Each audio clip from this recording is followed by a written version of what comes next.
कार्य कजली आई माई आई दादा रे आई रे दिल आई बापू आई दादा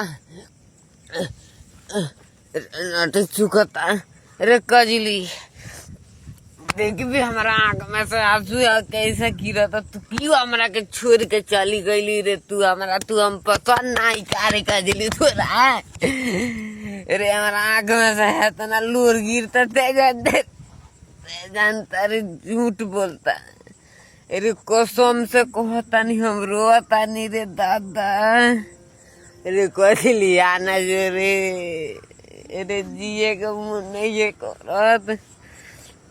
अब क्या करी तोरा चक्कर में अब हम जाता नहीं कमाए बाहर कितने ही बारी हमारा सहारा।